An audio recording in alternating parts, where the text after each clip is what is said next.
जय Hind. Finally Philippines ने ready हो गए हैं रिसीव करने के लिए ब्रह्मोस का सेकेंड बैच इंडिया से, और ये चीज़ देखकर मुझे और पूरा देश को खुशी होने वाला है, क्योंकि एक टाइम पर हम जब दूसरे देश पर हमारे डिफेंस इक्विपमेंट के लिए निर्भर थे, अभी के टाइम पर चाहे कुछ भी हो, चाहे 200 मिलियन डॉलर की हो, 700-800 मिलियन या 1 बिलियन डॉलर की भी हो, जहाँ पर हम 50-100-150 बिलियन डॉलर की डील करते थे अपनी डिफेंस की ज़रूरत पूरी करने के लिए, वहाँ पर अब हम 700-800 मिलियन डॉलर की एक्सपोर्ट तो कर पा रहे हैं। कुछ कुछ हम एक्सपोर्ट अलग देश को करके कुछ तो कमा रहे हैं, कुछ तो हमारे पास पैसा आ रहा है।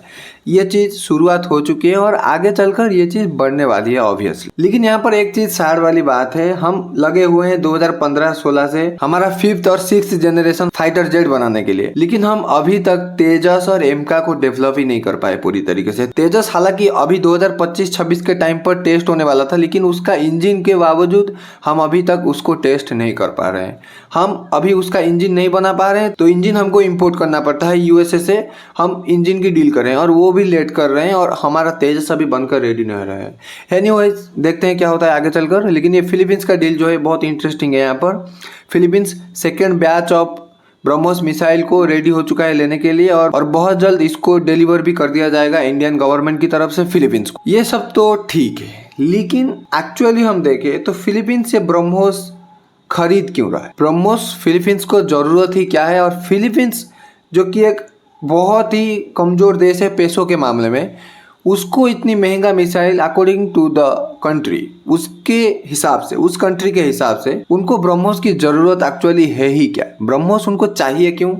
और क्या ऐसा नीड पड़ गया कि ब्रह्मोस को खरीदने के लिए इतनी जल्दी बेताब हो गए? देखो, पहला कारण है फिलीपींस अपना मिलिट्री को एडवांसमेंट करना चाहता है, मॉडर्नाइजेशन की तरफ लेकर जाना चाहता है। तो मॉडर्नाइजेशन करने के लिए उनको मॉडर्न अस्त्र शस्त्र भी जरूरत होगी, modern military, modern base, modern सब कुछ मॉडर्न करना पड़ेगा। और दूसरा कारण ये है dominance of the China in the South China Sea. अगर हम साउथ चाइना की इस मैप को देखें, यहाँ पर ये जो रेड लाइन आप देख रहे हैं इसको बोलते हैं 9 डॉट लाइन। और एक मजे की बात यह है कि चाइना बोलता है ये जो एरिया है 2000 साल पहले ये हमारा एरिया था, मतलब यहाँ पर लैंड था, और अभी ये लैंड धंस गई है समुद्र के नीचे। 2000 साल पहले स्क्रिप्चर के हिसाब से ये लैंड चाइना का हुआ। हाँ, पता है भद्दा मजाक कर रहा है चाइना, और एक देश के पर्सपेक्टिव से ये सब फालतू बात बोलना एक लॉजिक सेंस भी नहीं करता। लेकिन चाइना चाइना है, चाइना का है ऊपर भाई बकलोली देश है, यहाँ पर कुछ भी बोल देता है। लेकिन प्रॉब्लम यहाँ पर नहीं है। प्रॉब्लम फिलीपींस को ये नहीं है कि ये 9 डैश लाइन यहाँ पर चाइना कब्जा करके बैठा हुआ है, नहीं। अगर यहाँ पर थोड़ी सी गौर फरमाएंगे कि प्रॉब्लम फिलीपींस को कहाँ आ रहा है, फिलीपींस के आसपास भी चाइना का वो 9 डॉट लाइन जा रहा है, और ये 9 डॉट लाइन फिलीपींस के कोस्टल एरिया के अंदर आ रहा है। 200 नॉटिकल माइल के अंदर जो है देश का बाउंड्री होता है समुद्र में। ये जो रेड लाइन है ये 200 नॉटिकल माइल के अंदर चला जाता है, और चाइना फिलीपींस का जो अपना बाउंड्री है उसको खुद का बताता है और वहाँ पर कब्जा करने की कोशिश करता है। तो उसको रिटेलिएट करने के लिए फिलीपींस अपनी एडवांसमेंट कर रही है मिलिट्री को, और दूसरी बात वो ब्रह्मोस मिसाइल को खरीद रहा है इंडिया से। और फिलीपींस भी नहीं, इंडोनेशिया भी डील कर चुका है लगभग 700 मिलियन डॉलर की वैल्यू के करीब ब्रह्मोस मिसाइल, वो भी खरीदने वाला है। और ये वियतनाम, लाओस, कंबोडिया, ये देश भी यहाँ पर इंटरेस्ट ले रहे हैं ब्रह्मोस में, कि ब्रह्मोस फ्यूचर में चलकर ये खरीद सकते हैं। और करीब करीब 12 से 13 कंट्रियों के साथ हमारा डील होने की बातचीत चल रही है अभी तक ब्रह्मोस के लिए। और ब्रह्मोस एक one of the best missile यहाँ पर बन चुकी है इस साउथ चाइना सी की कंट्रियों के लिए, उनको रिटेलिएट करने के लिए, चाइना को, और खुद को प्रोटेक्शन करने के लिए अभी के टाइम पर। यहाँ पर अगर लिस्ट की बात करें तो लिस्ट खत्म ही नहीं हो रही यहाँ पर ब्रह्मोस जैसी स्पेसिफिकेशन वाली मिसाइल्स की। यहाँ पर देख सकते हो कितनी सारी है, और हर एक देश की यहाँ पर मिसाइल वगैरह है। ब्राज़ील भी बनाता है, फ्रांस भी बनाता है, इटली के पास भी मिसाइल है, और यूएस उसके पास भी है, जर्मनी। अगर बात करें हर एक कैपेबल कंट्री जो कि मिसाइल वगैरह बनाता है उसके पास ब्रह्मोस या ब्रह्मोस जैसी कैपेसिटी वाली मिसाइल्स है, ऑलरेडी वो बना रहे हैं और खुद भी यूज कर रहे हैं। और ब्रह्मोस एक सुपरसोनिक क्रूज मिसाइल है, और ये सब मिसाइल भी क्रूज मिसाइल के कैटेगरी में आ जाता है। लेकिन ब्रह्मोस को क्यों फिलीपींस से चुना, ब्रह्मोस को क्यों फिलीपींस ने डील करी और खरीदा, ये क्वेश्चन वाली बात है। पहली बात, ये एक सुपरसोनिक क्रूज मिसाइल है, और सुपरसोनिक क्रूज मिसाइल के कैटेगरी में क्वालिटी वाइज दुनिया में कोई और इतनी बेस्ट मिसाइल नहीं है पूरी दुनिया में। पूरी दुनिया में ना यूएस, ना चाइना, ना और कोई भी देश इतनी बेस्ट क्वालिटी की सुपरसोनिक क्रूज मिसाइल इंडिया और रशिया जैसे बनाए हैं कोई और बनाता है, शायद ही कोई और देश ऐसा बनाता है। और दूसरा कारण है ट्रस्ट। आज इंडियन हिस्ट्री हम किसी को धोखा नहीं देते हैं। और अगर हम यूएस और चाइना वगैरह की बात करें, वो क्या करते हैं, युद्ध के टाइम पर वो अपना सप्लाई चेन रोक लेते हैं और वो सप्लाई करते ही नहीं है मिसाइल्स वगैरह की और अलग जो अस्त्र शस्त्र है उसकी। अगर सप्लाई उनको करना भी है वो 4 गुना, 5 गुना, 6 गुना दाम पे सप्लाई करते हैं, तो वहाँ पर यूएस के ऊपर ट्रस्ट वगैरह करना थोड़ा सा मुश्किल हो जाता है। इसीलिए तो इंडिया ने अपाचे हेलीकॉप्टर वगैरह खरीद रहा है यूएसए से, कोई फाइटर जेट वगैरह नहीं खरीद रहा है। फाइटर जेट अगर खरीदेंगे तो उसको बार बार मेंटेनेंस की ज़रूरत पड़ेगी और मेंटेनेंस की ज़रूरत पड़ेगी और ठीक टाइम पर यूएस मना कर देगा या मना ना करे तो 5 गुना ज़्यादा दाम देगा।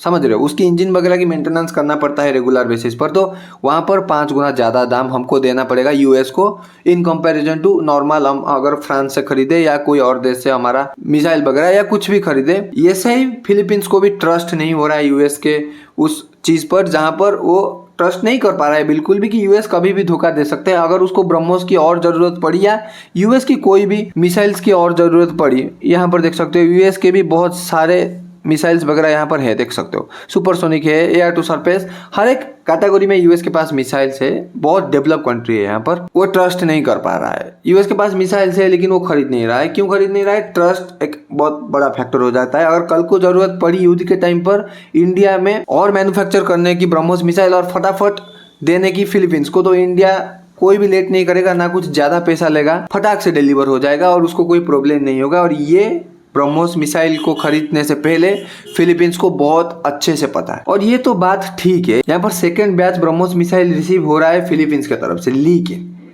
ये पहला बैच क्या है, ये कब शुरू हुई थी, ये सब कैसे हुआ? देखो, ब्रह्मोस मिसाइल ऐसा नहीं है कि अभी अभी बन रहा है इंडिया में। ब्रह्मोस मिसाइल रशिया में बहुत पहले से बन रहा है।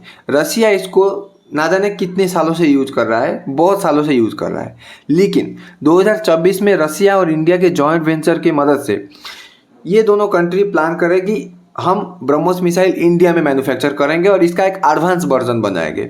जो ब्रह्मोस रशिया में चल रहा है उससे थोड़ा सा एडवांस करके इस चीज को बनाएंगे और हम इंडिया की मैन्युफैक्चरिंग में मदद करेंगे, रशिया के पर्सपेक्टिव से वो बोल रहे हैं। तो रशिया रेडी हो गया इंडिया के साथ मैन्युफैक्चर करने के लिए और इंडिया मैन्युफैक्चर कर रहा है ब्रह्मोस मिसाइल। और पहले पहले तो डील हुई थी कि जो ब्रह्मोस मिसाइल इंडिया में बनेगा वो सिर्फ रशिया और इंडिया ही यूज करेंगे, कोई और देश को यूज करने के लिए नहीं दिया जाएगा।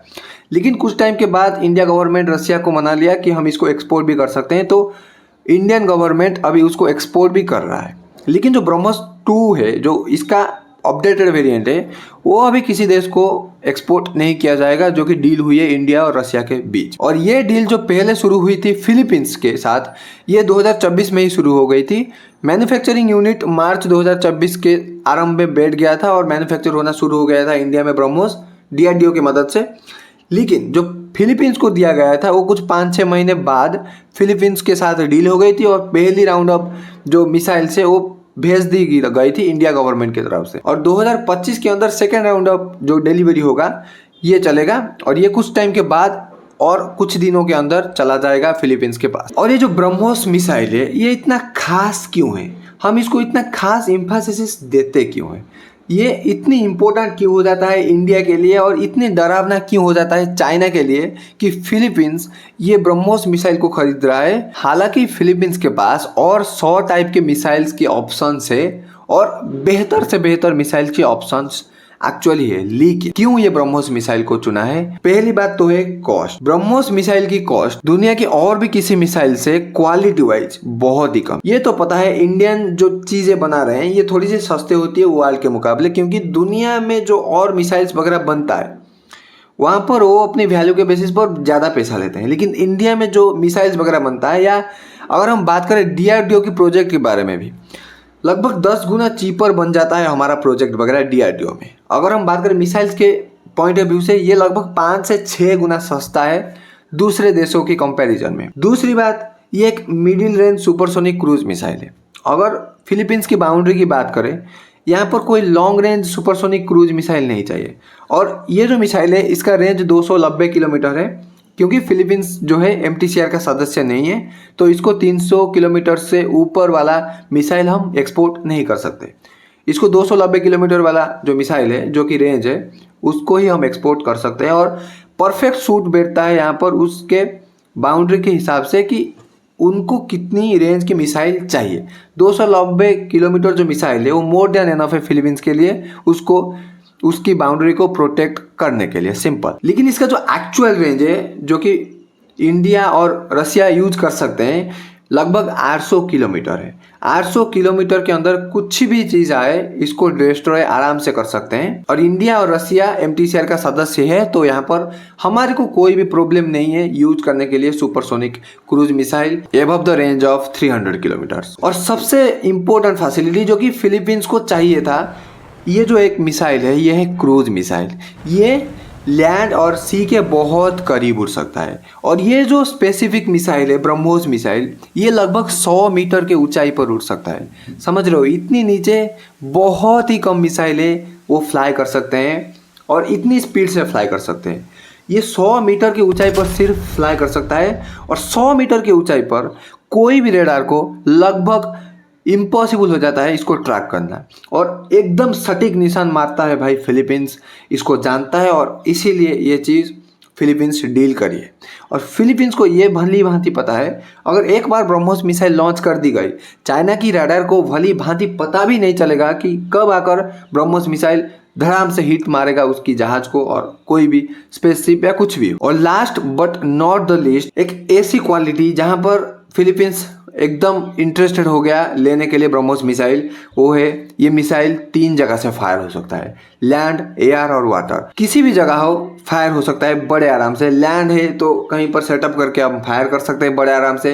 अगर वाटर है कोई सबमरीन पर यूज़ कर सकते हैं हम। और एयर है कोई भी हम फाइटर जेट में लगाकर इसको यूज़ कर सकते हैं। और ये बहुत सटीक निशाना मारता है और बहुत ही स्पीड से जाता है। ये सुपरसोनिक मिसाइल है। और सुपरसोनिक मिसाइल यानी कि साउंड के स्पीड से 5 गुना ज़्यादा स्पीड में ये मिसाइल चलता है। 5 मैक का स्पीड है इसका और बहुत ही ज़्यादा स्पीड से चलता है। और यहाँ पर रेडार को थोड़ा सा मुश्किल हो जाता है इस टाइप के मिसाइल्स को ट्रैक करना। ये एक बहुत बड़ी पावर बन जाता है इंडिया की ब्रह्मोस मिसाइल को कि ये चीज़ बहुत कम ही मिसाइल में होता है। तो इंडिया भी इसका यूज कर रहा है और फिलीपींस भी खरीद रहा है। और 12 अलग अलग देश यहाँ पर इंटरेस्टेड हो गए हैं इस चीज़ को खरीदने के लिए। और वियतनाम तो लगभग इसको बाय ही करने वाला है। और इंडोनेशिया लगभग $700 मिलियन की डील भी कर रहा है यहाँ पर। आगे चलकर ब्रह्मोस मिसाइल का सेकेंड वर्जन हम एक्सपोर्ट कर पाते हैं या नहीं कर पाते हैं, ये भी देखने वाले बात है। तो आगे देखते हैं क्या होता है। ये एक इंटरेस्टिंग डील हो जाता है इंडिया की तरफ से। फिलहाल हम मिलते हैं एक और न्यू वीडियो में, तब तक के लिए जय हिंद।